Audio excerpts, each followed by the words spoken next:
अस्सलाम वालेकुम नाज़रीन, मैं हूं वसीम अली और आप देख रहे हैं Wasim Ali official YouTube channel.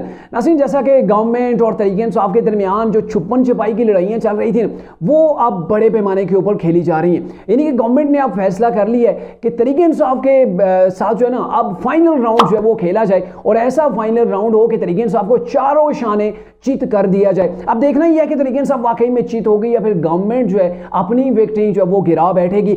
और इसके वाले से आज चूंकि एक अहम प्रेस कॉन्फ्रेंस की गई वज़ीर इत्तलात पाकिस्तान अता तारड़ की जानिब से और उसके अंदर तीन बड़े अहम किस्म के फैसले वो पब्लिक के सामने रखे गए। एक तो यह है कि तहरीक इंसाफ को बैन करने का फैसला गवर्नमेंट ने कर लिया है और ये बैन जो किया जाएगा ना तो इसके अंदर गवर्नमेंट को क्या डाउट है कि कौन इसके अंदर मज़म्मत जो है वो करेगा, कौन है जो गवर्नमेंट को ये इकदाम करने से रोकेगा, इसके ऊपर बात करेंगे। और जो दूसरा स्टेप उठाया ना गवर्नमेंट ने, बड़ा ही तबाहकुन किस्म का वो स्टेप है, वो ये है कि उस वक्त जब इमरान खान साहब के खिलाफ अदम एतमाद पेश की गई थी, इमरान साहब प्राइम मिनिस्टर ऑफ पाकिस्तान थे, डॉक्टर आरिफ अलवी साहब सदर पाकिस्तान थे और कासिम सूरी डिप्टी स्पीकर पाकिस्तान थे, तो इन तीनों के खिलाफ जो है वो आर्टिकल 6 के तहत कार्रवाई करने का भी गवर्नमेंट ने फैसला कर लिया। और आर्टिकल 6 कोई मामूली आर्टिकल नहीं है, इसके तहत बराह रास्त जो वो फांसी होती है। अब कौन कौन सी वो गलतियां की थी इमरान साहब, डॉक्टर आरिफ अलवी और जो कासिम सूरी साहब हैं कि उनके ऊपर आर्टिकल 6 जो है वो गवर्नमेंट लगाने की, उसके खिलाफ जो वो कार्रवाई करने की जो है वो जा रही है।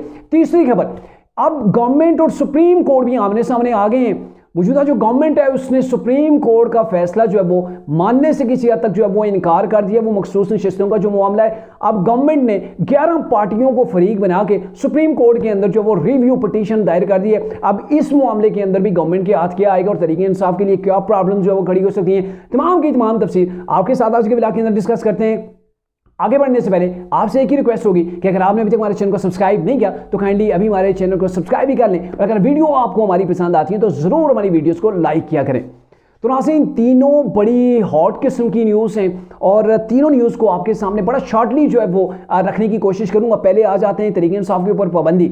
इससे पहले भी पाकिस्तान के अंदर कई जमातों के ऊपर पाबंदी लग चुकी है। पीपल्स पार्टी के दौर के अंदर मेरे ख्याल में 1985 के अंदर जो है वो ANP के ऊपर जो है वो पाबंदी लगाई गई थी। और अगर आपको याद हो कि इमरान खान साहब जिनकी पार्टी के ऊपर अभी पाबंदी लगने जा रही है, गवर्नमेंट लगा रही है, तहरीक इंसाफ ने भी 2-3 पार्टियों के ऊपर पाबंदी लगाई थी जिसके अंदर TLP जो है वो शामिल है। TLP के ऊपर तहरीक इंसाफ ने अपनी गवर्नमेंट के दौरान पाबंदी लगाई थी। अब मामला क्या है कि गवर्नमेंट किन ग्राउंड्स के ऊपर तहरीक इंसाफ के ऊपर जो पाबंदी लगा सकती है, कौन कौन सी वो ग्राउंड्स हैं, कौन कौन सी चीज़ें हैं जिनको सामने रखा जाएगा और फिर कहा जाएगा कि इन वजूहात के ऊपर जो है वो हम तहरीक इंसाफ के ऊपर पाबंदी लगाते हैं। और जो दूसरा अहम सवाल है, क्या गवर्नमेंट ये पाबंदी लगा पाएगी और गवर्नमेंट के दरमियान यहाँ पे रोड़े कौन अटकाएगा, ये भी मैं आपको बताता हूँ। पहली तो बात यह कि गवर्नमेंट के पास कुछ ग्राउंड्स मौजूद हैं। ये अलग बात है कि पाबंदी लगती है या नहीं लगती, लेकिन ग्राउंड्स गवर्नमेंट के पास कुछ ठोस मौजूद हैं। पहली बात है कि फॉरेन फंडिंग, अगर कोई पार्टी बाहर से जो है वो उसकी फंडिंग आती है और चूंकि अलावा जो इलेक्शन कमीशन का जो एक्ट है उसके तहत जो वो आईन पाकिस्तान के तहत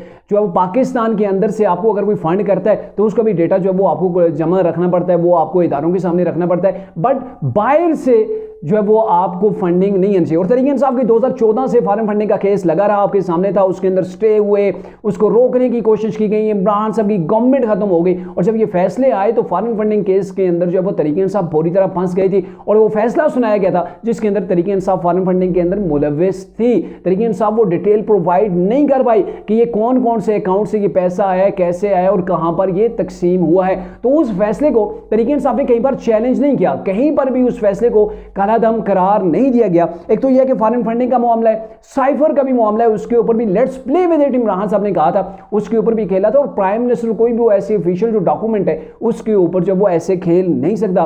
9 मई का वाकया जो सबसे बड़ी आपके सामने मिसाल है कि रियासत पाकिस्तान के ऊपर तहरीक इंसाफ जो सियासी पार्टी अपने आप को कहती है उन्होंने अटैक किया था और 9 मई का वाकया। अब तहरीक इंसाफ उससे बेशक डिस्टेंस करने की कोशिश करे, तहरीक इंसाफ के अपने लोग उसके अंदर शामिल थे, ऑडियोज वीडियोस हर तरह के सबूत मौजूद हैं। इवन के अभी जो रिसेंटली इमरान की गिरफ्तारी डाली गई है ना 9 मई के 3 मुकदमात के अंदर, तो उसके अंदर भी वो जो ATC के जज थे उन्होंने बाकायदा तौर पर कहा है कि इमरान साहब ने, उनकी जमात ने जब वो 9 मई किया है, उन्होंने रियासत पाकिस्तान के ऊपर हमला किया, उन्होंने फौज के इदारे के ऊपर, सरकारी अमला को, तनसीबात के ऊपर उन्होंने हमला किया, जलाओ गिराव किया। और उसके हवाले से इमरान खान से बाकायदा जो है वो एक वीडियो भी मौजूद है जिसके अंदर उन्होंने धमकी दी थी कि पाकिस्तान को हम श्रीलंका जो है वो बनाने जा रहे, बन जाएगा अगर मुझे गिरफ्तार किया गया। तो तमाम के तमाम एविडेंस, फिर तरीके इंसाफ के लोग वहां पर मौजूद होना, उनकी वीडियोज मौजूद होना, जैसे इमरान साहब के वो बांचे हैं ना, अब वो भी वो कोर कमांडर्स की जो पतलून डंडे के ऊपर लटका रहे थे, तो तरीके इंसाफ ने ये सारा चीजें की। यानी कहने का मतलब ये है कि फॉरेन फंडिंग तरीके इंसाफ के गले का कांटा बना हुआ है।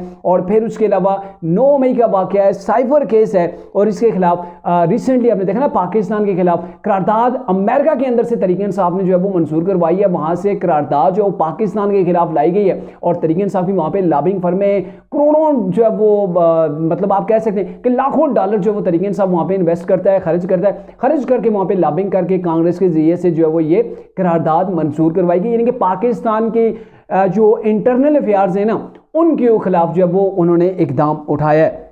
इसके अलावा पाकिस्तान डिफॉल्ट करने जा रहा था, तो IMF को इमरान साहब ने उठा के जो है वो खत लिख दिया। तो ये ग्राउंड्स इमरान खान साहब ने गवर्नमेंट को खुद जो है वो प्रोवाइड किए हैं। इमरान खान साहब को जब गवर्नमेंट जा रही थी तो उन्होंने कहा मैं हूं तो पाकिस्तान है, अगर मैं नहीं हूं तो पाकिस्तान भी नहीं चाहिए। ऐसी सोच अगर आप रखेंगे तो फिर आपका कौन साथ देगा? और ऐसी सोच के बाद फिर पाकिस्तान का आपने क्या असर कर दिया, ये आप सबके सामने है। और फिर क्या किया गया कि पाकिस्तान डिफॉल्ट होता है, पाकिस्तान की अवाम को कितनी प्रॉब्लम्स होगी उससे कतई नजर, बस मुझे कुर्सी चाहिए। और इमरान साहब उस कुर्सी के लिए क्या कर बैठे, उन्होंने साइफर के ऊपर भी जो है वो खेला। फिर IMF की बिल्डिंग के सामने जाके वहां पे तरीके इंसाफ के जो लोग थे वहां पे फॉरेन के अंदर, उन्होंने जाके वहां पर भी धरना दिया कि आप पाकिस्तान को क्यों जो है वो कर्ज दे रहे हैं, खत लिखे गए। तो सारी चीजें जो की गई है ना, ये सारी चीजें मौजूद हैं। इसके अलावा अब ये मामला होगा कि वफाकी गवर्नमेंट जो है वो काबीना के अंदर इस मामले को लाएगी, फिर काबीना जो है वो इसको पास करेगी, फिर वजारत दाखिला जो वो सुप्रीम कोर्ट को ये चीज भेजेगा, रेफरेंस भेजेगा, और उसके बाद जाके सुप्रीम कोर्ट के अंदर इस चीज की सुनवाई होगी। लेकिन मुझे जो डाउट है ना, सुप्रीम कोर्ट इस केस को भी उड़ा के रख देगी। सुप्रीम कोर्ट की रिसेंटली जो जजमेंट आई थी वो मखसूस नशिस्तों के ऊपर, तो उसके अंदर सुप्रीम कोर्ट ने कहाँ का मामला था, कोई दरख्वास्त नहीं थी, कोई इमरान साहब की पिटीशन नहीं थी। इमरान खान साहब सुन्नी इताअत कौंसिल के अंदर तरीके इंसाफ शामिल हो चुकी थी, उसके बावजूद भी विदाउट एनी पिटीशन के, विदाउट दरख्वास्त के, यानी कि तो इमरान साहब की झोली के अंदर तमाम सीटें डाल दी गई। और मुझे नहीं लगता कि सुप्रीम कोर्ट किसी तौर पर भी तरीके इंसाफ के ऊपर पाबंदी लगने देगी। एक तो मामला ये है। दूसरा मामला आर्टिकल 6 की जो कार्रवाई है, बड़ा अहम मामला है। और आर्टिकल 6 कैसे लगता है, आपको याद होगा कि अदम एतमाद की वो तहरीक लाई गई, वो टेबल हो गई, उसके ऊपर वोटिंग का टाइम जो रखा गया, पूरी कौम जो है वो इंतजार के अंदर बैठी हुई थी, रात का टाइम था। और ये है कि पहले वो स्पीकर असद कैसर वो भाग गए इमरान साहब के पास, वहां से इंस्ट्रक्शन लेके आते, फिर चले जाते। तो ये काफी टाइम जो है वो गुजर चुका था। फिर जो उस वक्त कासिम सूरी डेप्यूटी स्पीकर थे, वो स्पीकर के फराइज वहां पे इंजाम दे रहे थे। तो उन्होंने जब इजलास की कार्रवाई जो है वो शुरू की, तो सबसे पहले वजीर कानून उस वक्त थे, फवाद चौधरी थे, उनको उन्होंने जब वो टाइम दिया बोलने का, तो उन्होंने कहा जी पाकिस्तान के खिलाफ तो साजिश हुई है, ये इमरान खान के खिलाफ साजिश हुई है, साइफर मौजूद है, तो आप जो है वो इस जो साइफर मौजूद है उसकी बेस के ऊपर आप अदम एतमाद की तहरीक को यहां पर ही खत्म कर दें। क्या हुआ, कासिम सूरी साहब उन्होंने ना तो आइन देखा, ना शायद आइन पढ़ा, उन्होंने इमरान साहब की मोहब्बत के अंदर आइन से जो वो गद्दारी कर बैठे, आइन को उन्होंने पसे पोछ डाला। और आइन शिकनी करते हुए उन्होंने क्या किया जी कि ये हमारे जो वज़ीर आज़म है उनके खिलाफ जो है वो बाहर से साजिश हुई है, तो हम इस साजिश को एक्सेप्ट नहीं करते, इसलिए जो अदम एतमाद की तारीख है इसको हम जो वो रिजेक्ट करते हैं। एक लिखा हुआ उनके पास पहले से वो पेपर था, कासिम सूरी साहब ने उसके ऊपर एक लफ्ज़ नहीं लिखा, पहले से उनको लिखा हुआ दिया गया था। यहां से फवाद चौधरी बोलते हैं, यूं ही बैठते हैं तो अगला एक सेकंड के अंदर ही, यानी कि एक ही सांस के अंदर कासिम सूरी साहब पूरे का पूरा वो पेज पढ़ के सुना के वहां से उठ के चले जाते हैं।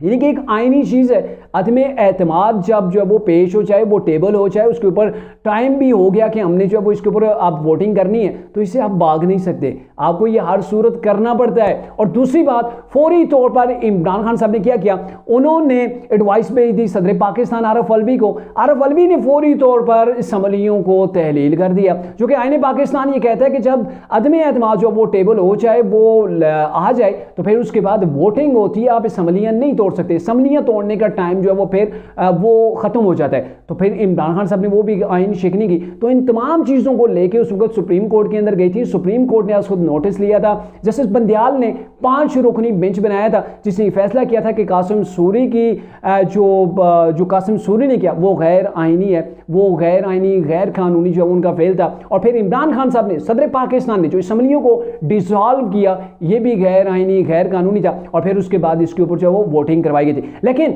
उस फैसले के अंदर एक जज साहब है, उन्होंने एक इजाफी जो नोट लिखा था कि इनके खिलाफ, इन्होंने चूंकि आईने पाकिस्तान को तोड़ा है तो इनके खिलाफ आर्टिकल 6 के तहत जो वो कार्रवाई करनी चाहिए। गवर्नमेंट अभी तक सोचती रही है, उन्होंने ठंडे दिमाग से काम लिया कि भाई शायद इस चीज़ की ज़रूरत ही पेश ना आए। लेकिन अब जो कुछ सुप्रीम कोर्ट के अंदर हुआ है, इमरान को जैसे नवाजा गया है गवर्नमेंट के बकौल, तो फिर गवर्नमेंट जो है वो हाइपर हो गई है। और गवर्नमेंट ने चारों शान इमरान साहब को चीत करने के लिए चारों इतराफ से तरीके इंसाफ और इमरान के ऊपर हमलावर हो गई है। और ये मामला है कि आर्टिकल 6 के तहत अब इनके खिलाफ कार्रवाई होगी। और आर्टिकल 6 आपको पता है उसके अंदर सजाई मौत भी हो सकती है, क्योंकि आपने आईने पाकिस्तान को तोड़ा है, आइन शिकनी की है। जैसे कि डिक्टेटर आता है ना, वो जब वो इमरजेंसी लगा के आइन को तोड़ देता है, तो उसको भी वही सजा हो सकती है जो कि कासिम सूरी, इमरान साहब और डॉक्टर आरिफ अलवी साहब को हो सकती है। अब तीसरा मामला, रिसेंटली जो सुप्रीम कोर्ट ने फैसला किया उसके अंदर बड़े कानूनी माहिरीन है वो ये कहते हैं कि सुप्रीम कोर्ट ने अपने दायरे इख्तियार से तजावज़ किया।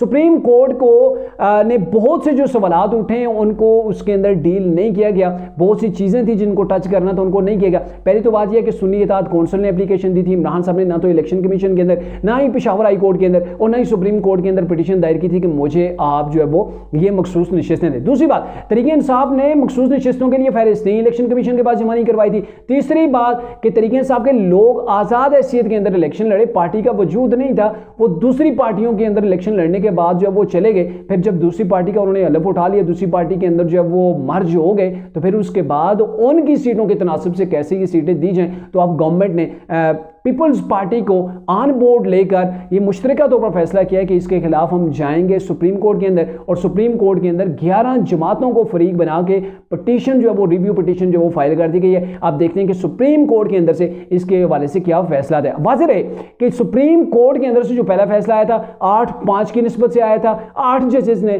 तरीके इंसाफ को ये सीटें देने का जो वो फैसला किया था, 5 जजेस इसके जो वो खिलाफ थे, वो एंटी जा रहे थे। तो ये मामला हो गया। अब दोबारा से अगर रिव्यू के अंदर जाते हैं तो तरीके इंसाफ से सीटें छिनेंगे या नहीं। लेकिन आर्टिकल 6 का जो मामला है वो इमरान खान और उनकी जो 3 साथ जो हवारी थे उनके ऊपर जो है वो एडजस्ट आता है, बैठता है। और जो तीसरी बात है, ग्राउंड्स गवर्नमेंट के पास मौजूद हैं कि वो तरीके इंसाफ को बैन करे। लेकिन मामला ये है कि गवर्नमेंट के सामने जो सबसे बड़ी दीवार होगी ना वो होगी सुप्रीम कोर्ट, यानी कि जुडिशरी किसी तौर पर भी मुझे नहीं लग रहा कि इमरान खान साहब की जमात को बैन करने का जो है वो हुक्म जारी करे।